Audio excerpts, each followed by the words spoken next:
Welcome, I'm Paul, this is Dave. You're watching my channel's weekly compendium, ending Monday, May 20th, 2024. Enjoy. Case file number 1624, written by Verum Seeker. The Strange, Glitchy Brew.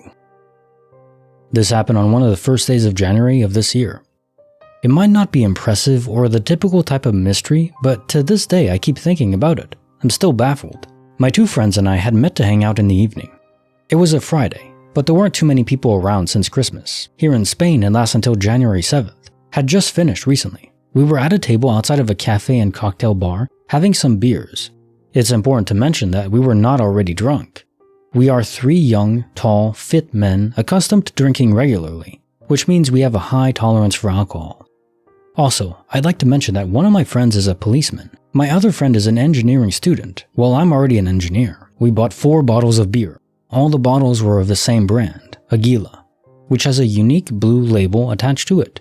The table was round and we were properly distributed around it, forming the vertices of an equilateral triangle. That means that each of us watched the other two at all times, as so was any person that could pass behind. We were joking and laughing and almost finishing the second bottle, while suddenly my fellow engineer friend stopped laughing and interrupted to say with a mystified expression, "What is that beer doing here?" When I heard it, I couldn't make any sense of it, but when I realized what he meant, I stopped laughing very quickly as well. One of the small bottles was no longer a Blue Aguila beer, but an Estrella Galicia beer, red and black label colors. It was also of the same size. Now it's time to state a few things. You could say that the three of us got confused, and that not all of the beers were of the Blue Label brand. I would respect that thinking, as I would probably think the same thing too if I were you. But not only are my other two friends and I 100% sure, but also the offer we bought was an Aguila offer. I personally split the 4th bottle of Blue Aguila among the 3 of us. As I stated earlier, we are young boys, we never take drugs. We are mentally and physically healthy, and we have never experienced anything paranormal before. There were 3 tables around us, separated by approximately 1 to 1.5 meters from us. Only one person came behind one of us, and me and my other friend saw her moving all the time, without having a beer and as much less doing anything suspicious. The idea of a person approaching our table, taking one of our empty bottles, then replacing it with another different empty bottle is just preposterous. I thought that maybe one of my friends might have done a trick to mock us, but we never look away from the table and each other, at least I didn't. We went serious soon. We were afraid of having drunk something poisoned with some kind of drug. We were thinking about how to properly investigate what the hell just happened, when a random mad old woman came from inside, yelling at us and ordering us to leave. Apparently, she was the owner of the bar next to the one we bought the beers from, and she passed out because we were sitting at a table that was far from her place. We didn't notice since at this spot there were many bars very close to each other, and tables were almost the same. We joked about it because it felt like an NPC was forced to spawn, to divert our conversation and spoil our attempt to investigate any further. Honestly, I can't really tell what happened, and up to this day, we keep talking about it. I decided to write about this after something even creepier happened to me yesterday, but this time I told no one about it since I feel like I won't be believed, and I'll start to lose respect or credibility. I can't blame nobody though, since I'm also a skeptical bastard that would also think I'm either crazy or lying for attention. But the world is just weirder than I thought. Case Answer File 1625, written by Don't Tell Me, Show Me. A Midwest Nightmare of Japan's Tremor. I swear to God I was in Japan when the big earthquake happened near Sendai. Except I live in the American Midwest and I've never been to Japan, so here goes. I don't remember much about it anymore. At the time I was sick with a chronic migraine condition. I had to quit school and work and I was really depressed. I went to my grandparents' house for a few days to just get away, decompress, and get out of my goddamn house for a while. The night before the quake, I went into a really deep sleep and eventually got to dreaming. I knew I was in Japan, though I'd never been there and had no reason to be there. I was in a natural setting, not a city, and I remember various forms of wildlife freaking out, acting erratically, birds flying in circles, rodents scurrying in a directionless manner, etc. I was with someone I had never met. I don't remember anything about them, except that I knew that I was supposed to know them, but I didn't. The ground underneath me started to tremble, and then I've never experienced an earthquake, but it was beyond anything I could ever imagine an earthquake to be. And the freaking sun, man, that is what I really remember. Try to imagine what the sun sounds like. Now imagine that sound right next to you. almost as if the sound is what's making the ground fall apart underneath you. I remember looking at the sun and thinking, holy hell, the sun is about to split open. It's about to vibrate out of the sky and just freaking split open. A literal wave of blackness came over me and I woke up in a cold sweat, head pounding. Though that was nothing new. I stayed in bed for a while, trying to remember and process what the frick had just happened to me, and then went upstairs for breakfast, though by then it was almost time for lunch. I went upstairs and my grandparents were watching the awful tsunami footage. I felt violently ill, more so than usual, and didn't dare tell them why. It was extremely upsetting. File number 1626, written by Poppy Nola, The 7th Avenue Mystery. I'm an actor and had just left an energy class. We were working on how to call in certain energies and open and close chakras in order to help us access different emotions for characters. We finished with a meditation and I was feeling really lightheaded and energetic. As I'm walking down 7th Avenue, Manhattan, it's packed because of a Knicks game, I think, at Madison Square Garden.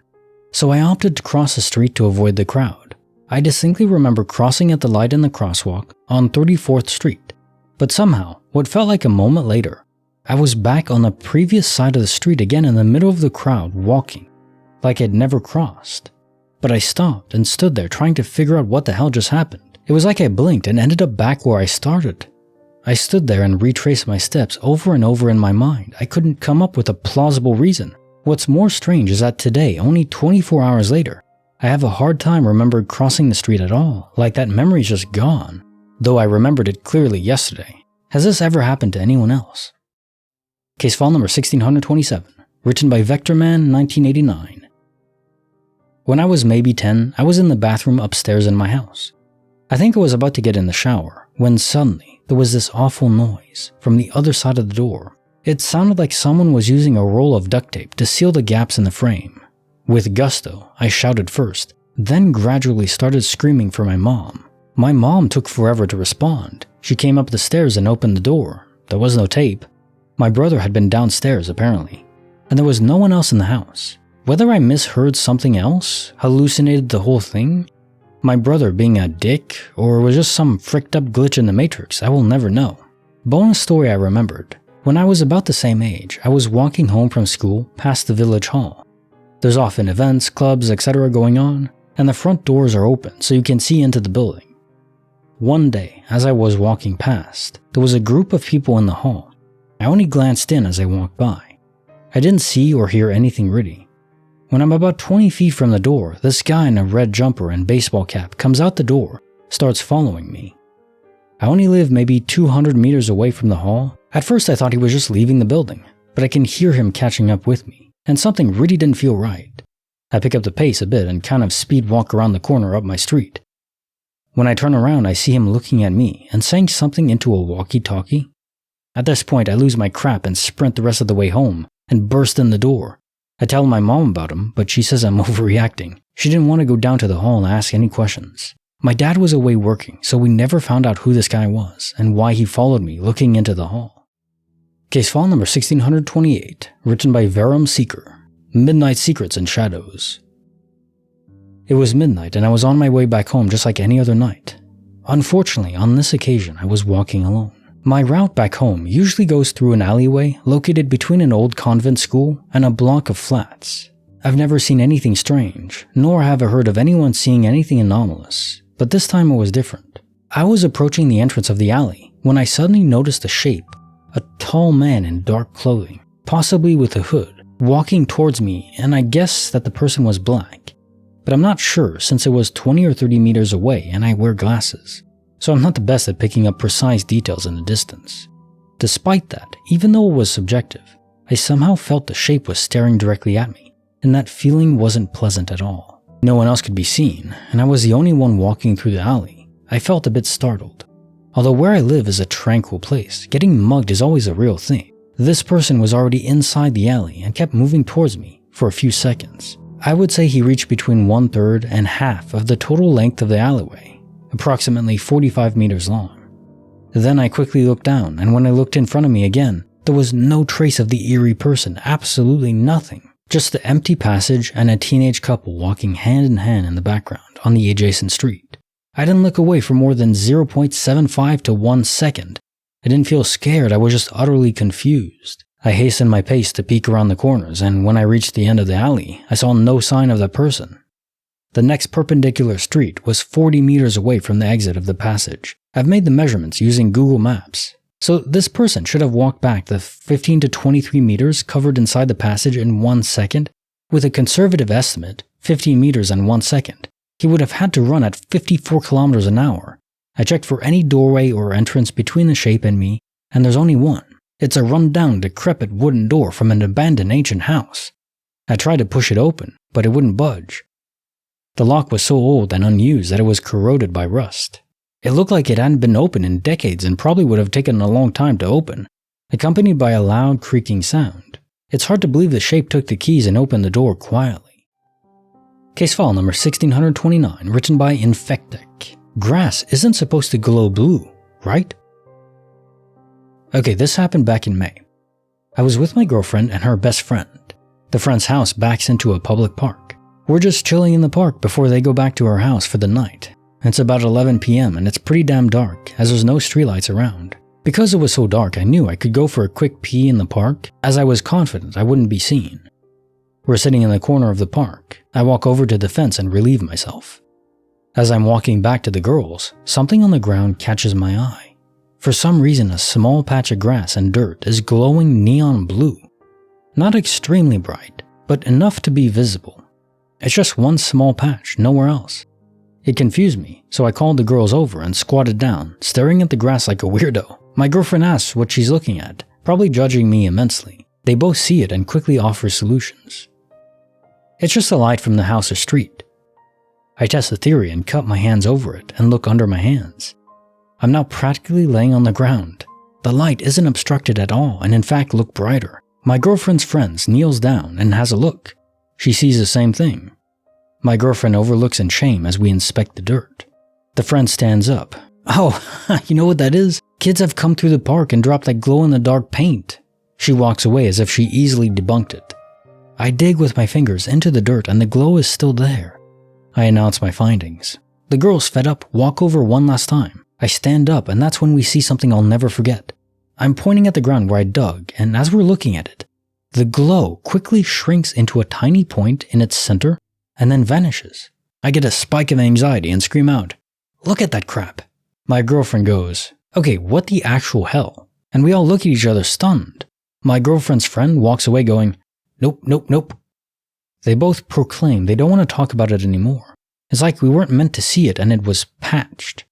And to this day I get shut down if I mention it. No drugs or alcohol were consumed that night.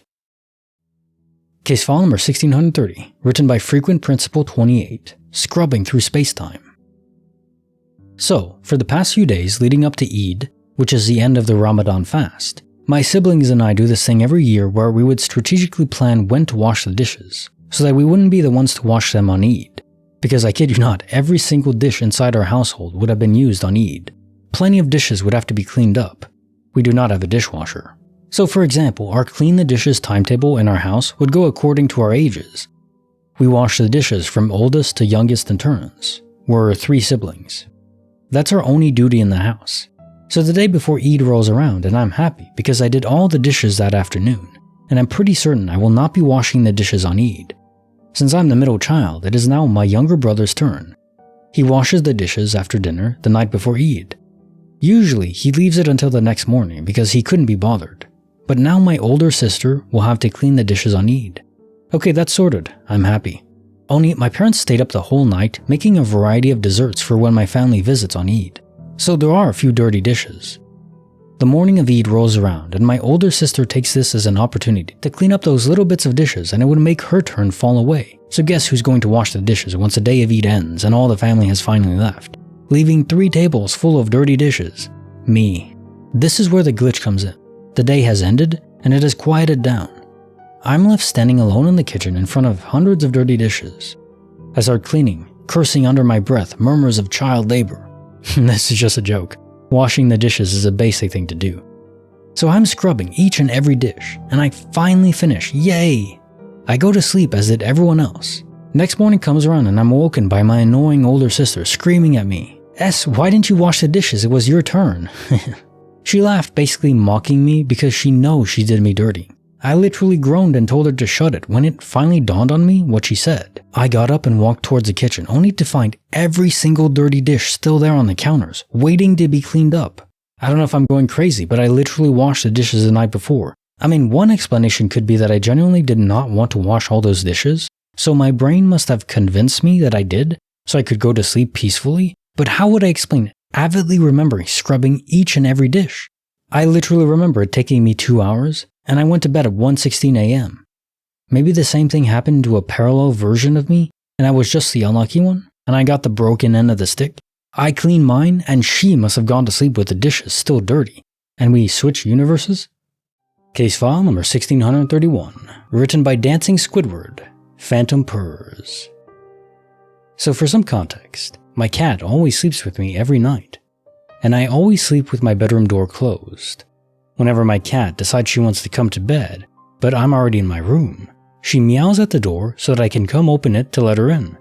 My cat also has a very distinct, unique, and recognizable meow. It's very high-pitched and kitten-like. She's adorable. I also have no other cats in or around the house. Anyways, just a couple minutes ago, I was laying in bed scrolling on my phone before I went to sleep. I very clearly heard my cat's meow on the other side of my door. So I was getting ready to let her in when I realized she was already inside my room, literally sleeping on my legs. I would have thought I was just hearing things, but when I looked at her, she had woken up and was staring at the door all perked up like she heard it too. I am really confused because it was very obviously her meow. I went and opened the door just to check, and there was nothing there. It wasn't a sound from my phone. I wasn't looking at any videos, and it definitely came from outside my bedroom door. I'm home alone, so it wasn't anyone playing a weird prank on me, and there's nothing in the area that could replicate her exact meow right against my door. So what the hell was that? Both my cat and I clearly heard it, and it was exactly like her meow. Totally baffled right now, and maybe even a little freaked out. Because That's me and Mr. Ben. He's adorable, but you know what? He eats a lot. So if you want to help me support him and support the channel, go over to my Patreon and check it out. Link is in the description. Now onto the story. Bonus file written by Nevada Drifter. The Tale of Nellie. I have always loved exploring abandoned buildings in the American West. Mostly ghost towns, abandoned mines and such. But old ranch houses and other buildings can be interesting too. In 2005, I was in central Nevada, heading for a week-long exploring trip.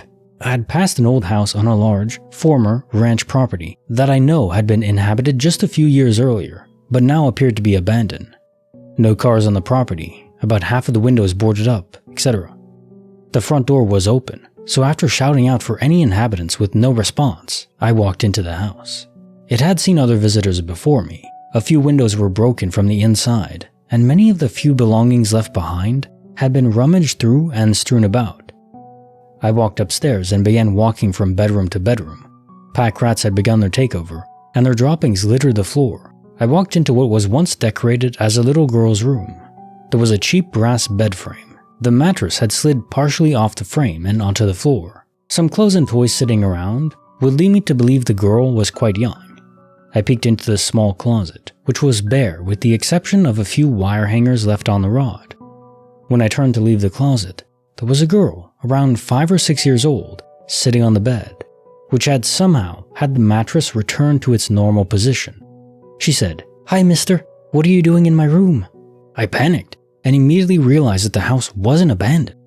It was just that the family living there was living in extreme poverty.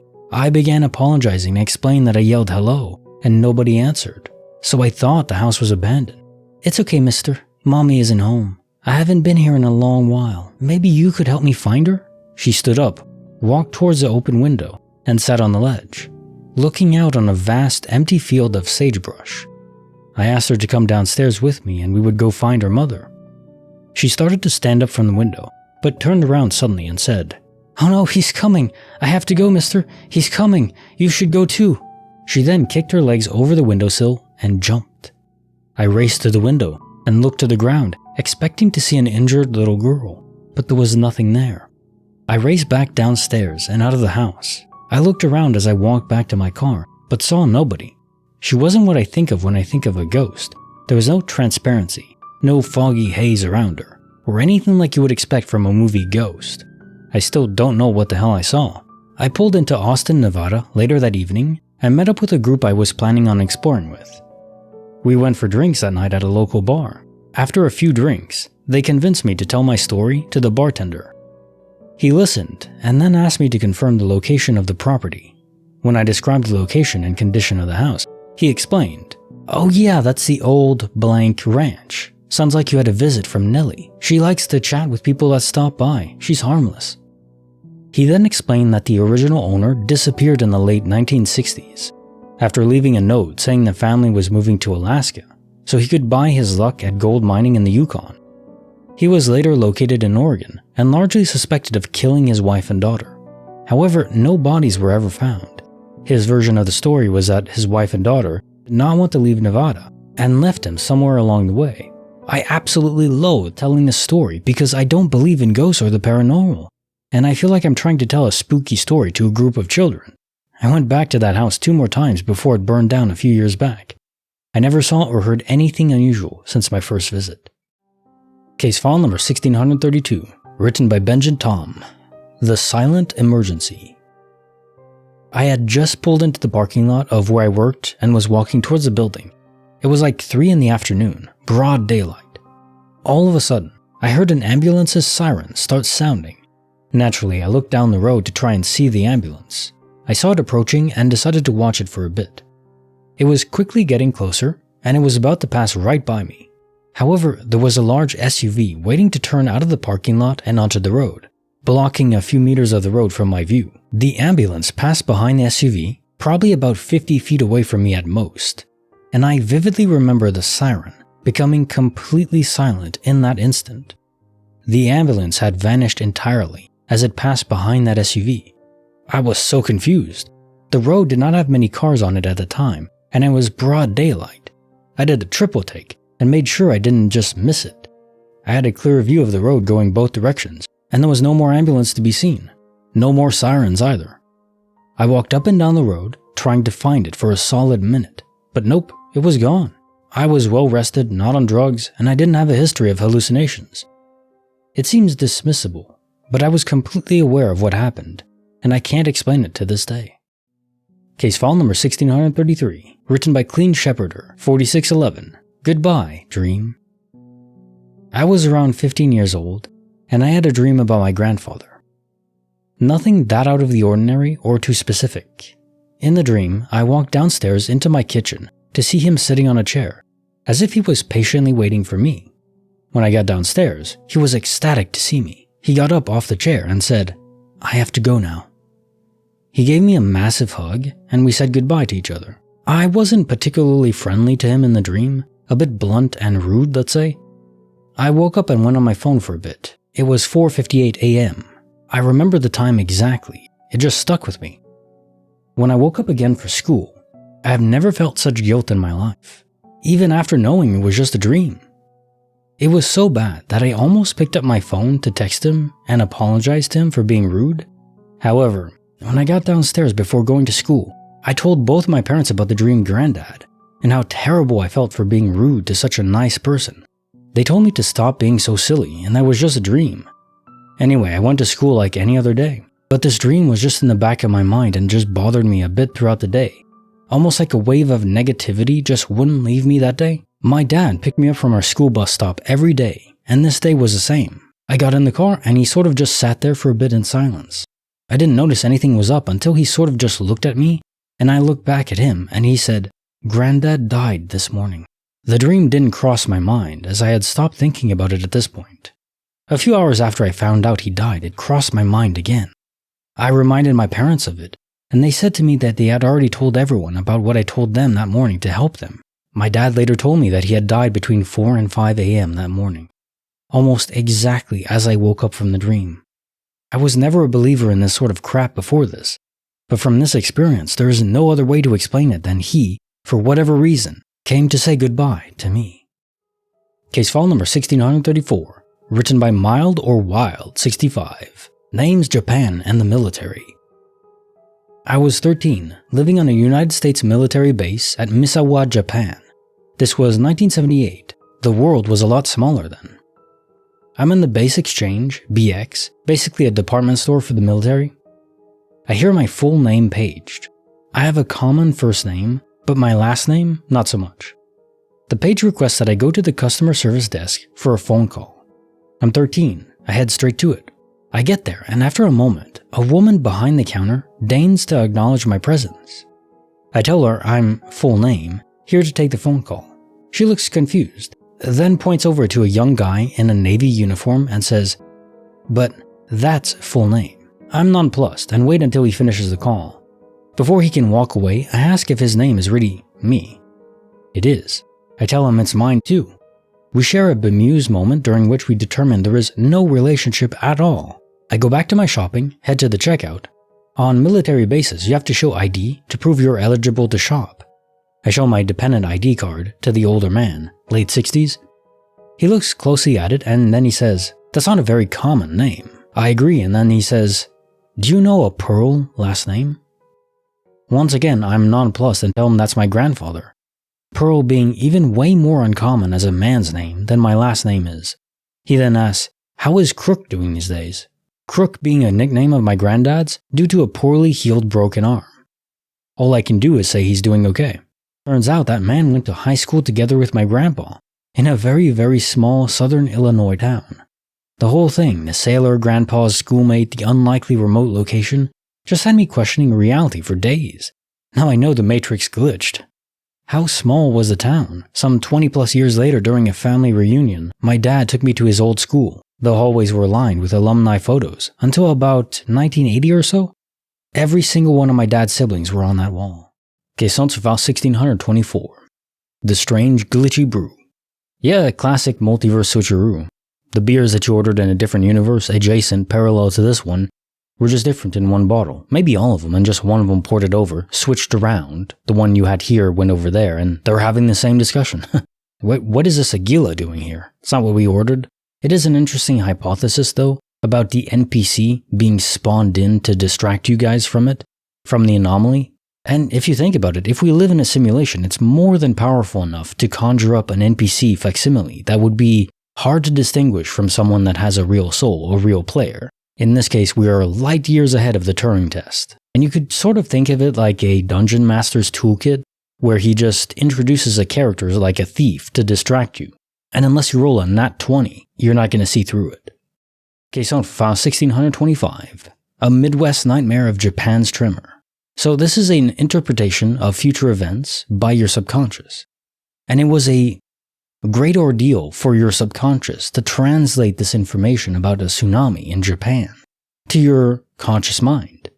Well, as conscious as we are when we're dreaming, that's when space-time is more fluid, you could say, especially the time component. When we're dreaming, the knowledge is there and it's more easily accessible. But even if you have data, it has to be decoded and understood. And some brains are just better at doing it than others. That's my understanding so far. And you see the exaggeration by your subconscious in the sun splitting aspect. Yeah, the sun didn't split, but it felt like it did for everyone there. Terrifying. Now time for the quote of the day. There are few things so pleasant as a picnic eaten in perfect comfort. W. Somerset Maugham. You know, I agree fully with this, but it's a question I have now, thinking about it. I go for walks in the park all the time. I never see anyone having a picnic. I see people eating at the park benches that they have, the picnic tables, but no one ever having the full kit, going into the grass with a nice blanket and the wicker basket full of sandwiches and snacks and the accoutrement and the charcuterie board and all that good stuff. No, it's always at a picnic table now. It seems more sterile, if you know what I mean. Do you ever see anyone eating a full picnic setup? I need to do that again. Hey, I have a second channel. If you like the idea of watching someone react to shows they've never seen before, go check it out. It's pretty fun. The link is in the description. Now onto the notes. Case note for file 1626, the 7th Avenue Mystery. So this swings all the way back to my replay theory, in that reality is already done. We already lived through it, at least once. And to a certain extent, I don't know how far into the future, but the idea is we're just living in a replay now, experiencing our choices from the first person, but not having direct control. We already made our choices, now we're just trying to understand why, like the Oracle said in the Matrix. So if that's the case, you could just hit the rewind button, reset in time, and now you're just back experiencing things again, just from a different point. Now, we don't know if there was a time anomaly. You didn't mention checking your watch or anything, and it would only be a few seconds, so it would be hard to know. The other possibilities is just a classic space-time portal, and those are all over the place, but that is harder to fit because of how many people you're saying are on the street walking. So if you intersected one, a whole bunch of people would too. So it wouldn't be an anomaly, it would be national news. And that is another point in that these are targeted. Because if not, eventually, you would have a space-time portal that opens up in Madison Square Garden and 200 people walk through it. And how do you discount it at that point, right? There would be cameras that capture it and all that kind of stuff. So either they're all fake, all these stories of space-time portals are all fake, or they're being targeted in locations where only one or a couple people would actually interact with them, and then they fade away. Because they're not unstable. You can cross it multiple times. We've had stories of that. So they have to be targeted. Otherwise, if they're just random phenomena, eventually we would catch it on tape. Multiple people would be experiencing it at the same time. You'd almost be able to replicate it. Case also file 1627. Tape and Trepidation. First story is serious horror vibes. You could say, okay, this is happening in a different universe and it's multiverse sound, you're just hearing it. But why would anyone be taping the seams of a bathroom? That is creepy. Maybe to paint the exterior walls, I guess. It's still weird and creepy, right? And the second story is also creepy, but more of the mundane aspect. It's the walkie-talkie leads me to think that it was very organized. And if you didn't live very close by, who's to say what would have happened? I don't even want to think about it. Case also file 1628. Midnight Secrets and Shadows. So I adore how analytical your mind is, trying to piece together the exact distances with Google Maps, how fast the person would have to have walked if it was just a normal person, or sprinted, to exit your field of view in time. Props to you for that. That's how I would react. And in terms of what it was, a shadow being is possible. Someone stuck in transit between two universes. Maybe that is what they are, and sometimes it takes a long time to transfer over, and for some reason they couldn't go to the buffered dead universe to await the transfer. Or it's just multiverse sight, but multiverse sight, you just see the other reality in crystal clarity, not as a shadow being or something. Bit of an anomaly here in terms of what you can place it as, but it might just be that, an actual error in what are normal glitches. A glitch in a glitch, you could say. Now time for the joke of the day.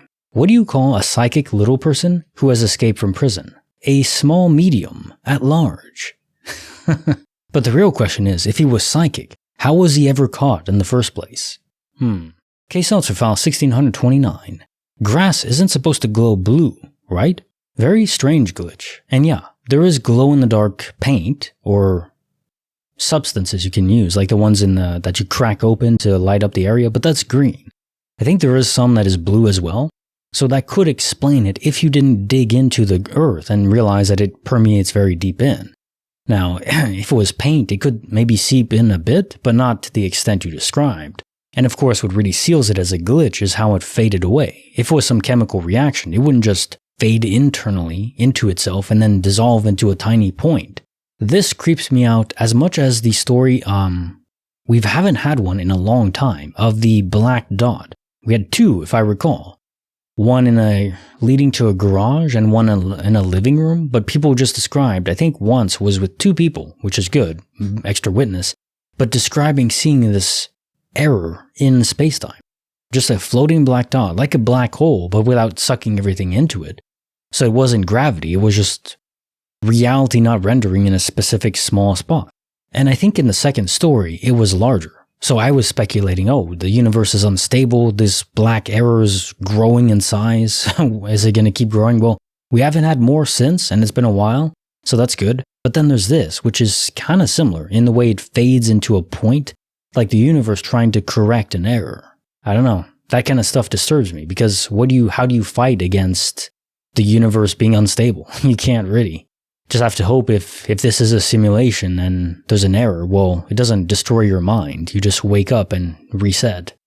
That'd be preferable. Case under file 1630. Scrubbing through Spacetime. Okay, so I'm a single child. I don't have any brothers or sisters, so every chore in the household fell onto me. But I don't begrudge my parents for that. I think it's a good thing. It instilled basic discipline and also just keeping a place tidy. I can't even imagine going to bed with dirty dishes. That is the stuff of nightmares to me. As for the glitch, I think it is as simple as you described. A version of you did the dishes, and another version of you didn't. And either you switched universes with them, or you simply saw yourself doing the dishes when in your reality you didn't. You saw yourself doing something you never did. A soul swap event. Either way, for the version of you that didn't do it, how naughty. Bad. Very bad. And in trading places, it's just unfair. You bear the brunt of the consequences for their naughtiness. Now time for the joke of the day. Why did the old man fall in the well? Because he couldn't see that well.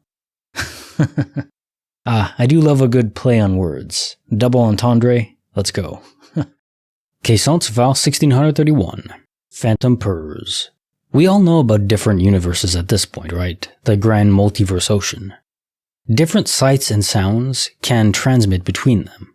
So if you had your cat that wasn't in your room in a different universe, and they just meowed, you could potentially have heard it in this universe. It's weird though, because there's no catalyst for it. There's no space-time portal in the vicinity, at least none that we detect in these cases. They're just sights and sounds, but you never go anywhere. You don't disapparate in time or space, unless they're pure wormholes. What is the word? Rosen-Einstein bridge? Or is it Einstein-Rosen bridge? I think it's the latter. Anyways, at the intersecting point between a white hole and a black hole, there's a bridge that forms. Now, it's extremely unstable, and nothing can cross it as far as we know. There would be no time to do that. But maybe sight and sound could? Of course, this necessitates a wormhole created by a black hole and a white hole. We know black holes exist, but white holes? And of course, if there was a black hole in the vicinity, you kind of wouldn't notice, unless it's a microscopic black hole.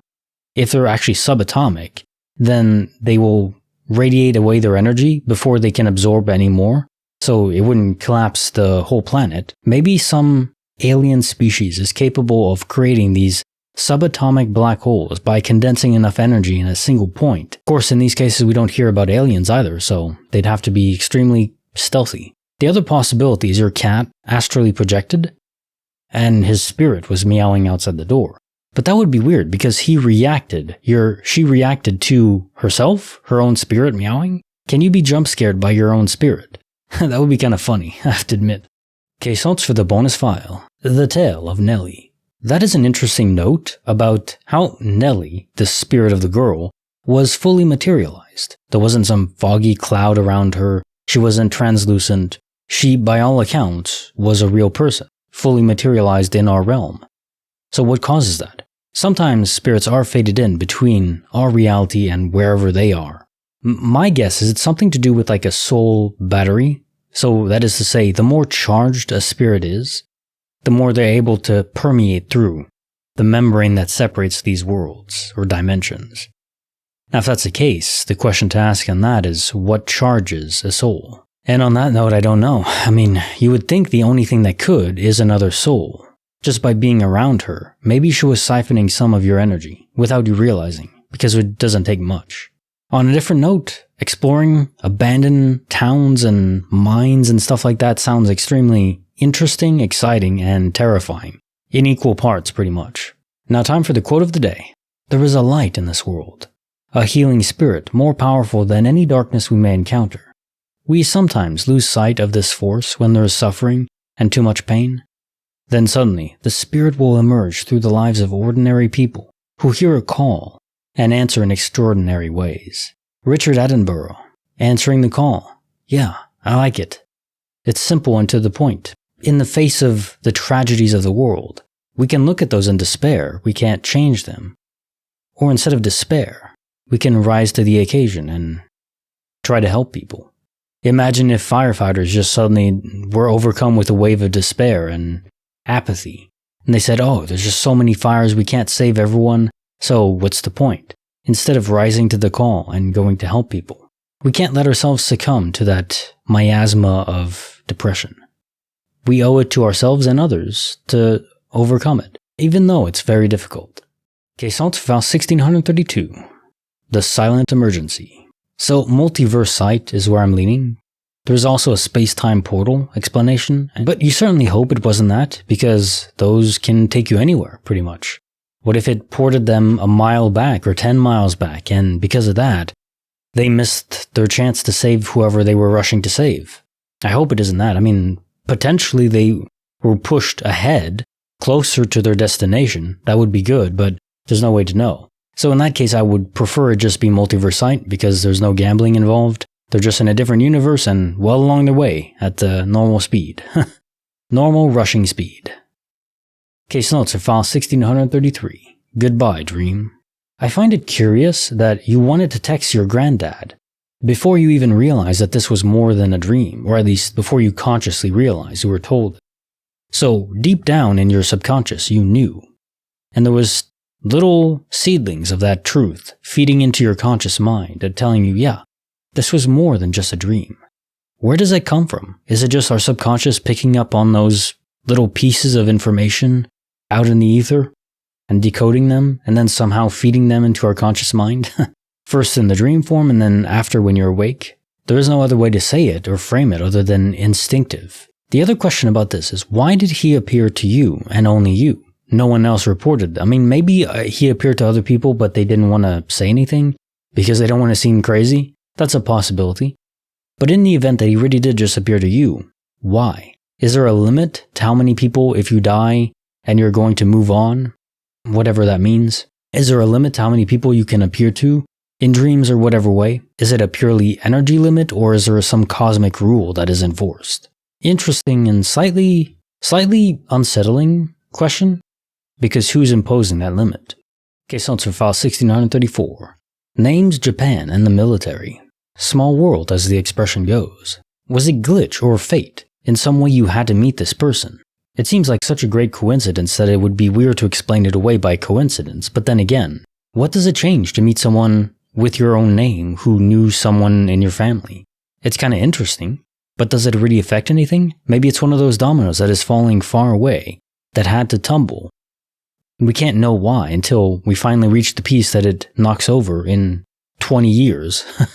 And without knocking the first one over, it never would have happened. Something like that? Maybe.